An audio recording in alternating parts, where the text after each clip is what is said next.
I have 5 little rules that you can follow as you find your spark and bring your spark to life. The first is to go after the things that you want. Let me tell you a story. So a friend of mine and I, we went for a run in Central Park. The Roadrunners organization, on the weekends, they host races. And it's very common at the end of the race, they'll have a sponsor who will give away something, apples or bagels or something. And on this particular day, when we got to the end of the run, there were some free bagels. And they had picnic tables set up, and on one side was a group of volunteers. On the table were boxes of bagels, and on the other side was a long line of runners waiting to get their free bagel. So I said to my friend, let's get a bagel. And he looked at me and said, the line's too long. And I said, free bagel.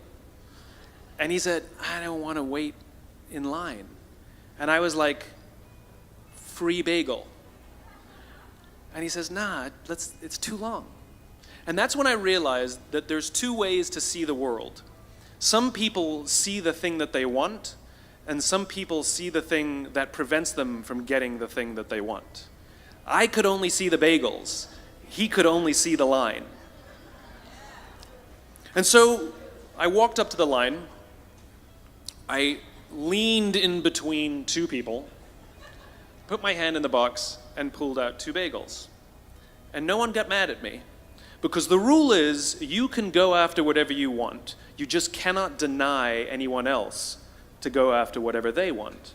Now, I had to sacrifice choice. I didn't get to choose which bagel I got. I got whatever I pulled out, but I didn't have to wait in line. So the point is you don't have to wait in line. You don't have to do it the way everybody else has done it. You can do it your way. You can break the rules. You just can't get in the way of somebody else getting what they want. That's rule number 1. Rule number 2. I like this one. In the 18th century, there was something that spread across Europe and eventually made its way to America called puerperal fever, also known as the Black Death of childbed. Basically what was happening is women were giving birth and they would die within 48 hours after giving birth. This Black Death of childbirth was the ravage of Europe, and it got worse and worse and worse over the course of over a century. In some hospitals, it was as high as 70% of women who gave birth who would die as a result of giving birth. But this was the Renaissance. This was the time of empirical data and science, and we had thrown away things like tradition and mysticism. These were men of science. These were doctors. And these doctors and men of science wanted to study and try and find the reason for this Black Death of childbed, and so they got to work studying, and they would study the corpses of the women who had died. And in the morning they would conduct autopsies, and then in the afternoon they would go and deliver babies and finish their rounds. And it wasn't until somewhere in the mid-1800s that Dr. Oliver Wendell Holmes, father of Supreme Court Justice Oliver Wendell Holmes, realized that all of these doctors who were conducting autopsies in the morning weren't washing their hands before they delivered babies in the afternoon. And he pointed it out and said, guys, you're the problem.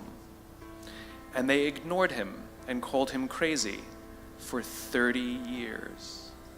Until finally somebody realized that if they simply washed their hands, it would go away. And that's exactly what happened. When they started sterilizing their instruments and washing their hands, the Black Death of childbed disappeared. My point is, the lesson here is, sometimes you're the problem. We've seen this happen all too recently with our new men of science and empirical studiers and these men of finance who are smarter than the rest of us until the thing collapsed. And they blamed everything else except themselves. And my point is take accountability for your actions. You can take all the credit in the world for the things that you do right, as long as you also take responsibility for the things you do wrong. It must be a balanced equation. You don't get it one way and not the other. You get to take credit when you also take accountability. That's lesson 2. Lesson 3, take care of each other. The United States Navy SEALs are perhaps the most elite warriors in the world. And one of the SEALs was asked, who makes it through the selection process? Who is able to become a SEAL? And his answer was, I can't tell you the kind of person that becomes a SEAL. I can't tell you the kind of person that makes it through BUD/S. But I can tell you the kind of people who don't become SEALs. He says the guys that show up with huge, bulging muscles, covered in tattoos, who want to prove to the world how tough they are, none of them make it through. He said the preening leaders who like to delegate all their responsibility and never do anything themselves, none of them make it through. He said the star college athletes who've never really been tested to the core of their being, none of them make it through. He says some of the guys that make it through are skinny and scrawny. He said some of the guys that make it through, you will see them shivering out of fear. He says, however, all the guys that make it through, when they find themselves physically spent, emotionally spent, when they have nothing left to give physically or emotionally, somehow, some way, they are able to find the energy to dig down deep inside themselves, to find the energy to help the guy next to them. They become SEALs, he said. You want to be an elite warrior. It's not about how tough you are. It's not about how smart you are. It's not about how fast you are. If you want to be an elite warrior, you better get really, really good at helping the person to the left of you and helping the person to the right of you. Because that's how people advance in the world. The world is too dangerous and the world is too difficult for you to think that you can do these things alone. If you find your spark, I commend you. Now, who are you going to ask for help, and when are you going to accept help when it's offered? Learn that skill. Learn by practicing helping each other. It'll be the single most valuable thing you ever learn in your entire life. To accept help when it's offered and to ask for it when you know that you can't do it. The amazing thing is when you learn to ask for help, you'll discover that there are people all around you who've always wanted to help you. They just didn't think you needed it because you kept pretending that you had everything under control. And the minute you say, I don't know what I'm doing, I'm stuck, I'm scared, I don't think I can do this, you will find that lots of people who love you will rush in and take care of you. But that'll only happen if you learn to take care of them first.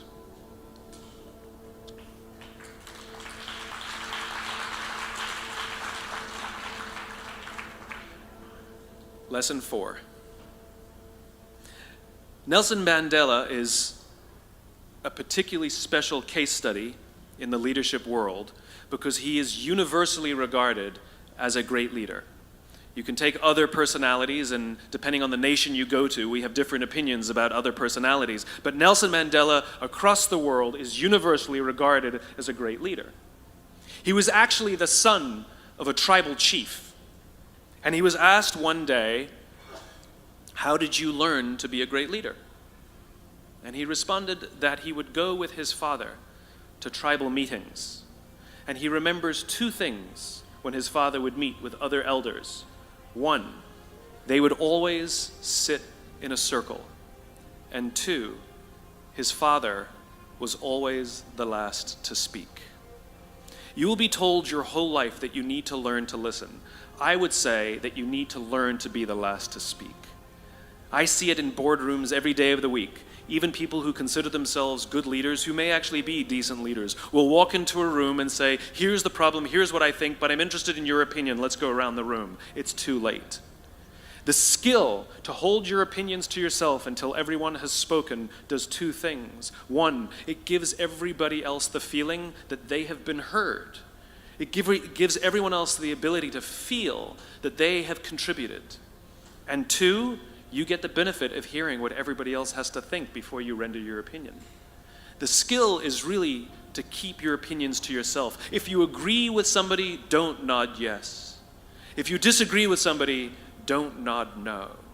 Simply sit there, take it all in, and the only thing you're allowed to do is ask questions so that you can understand what they mean and why they have the opinion that they have. You must understand from where they are speaking, why they have the opinion they have, not just what they are saying.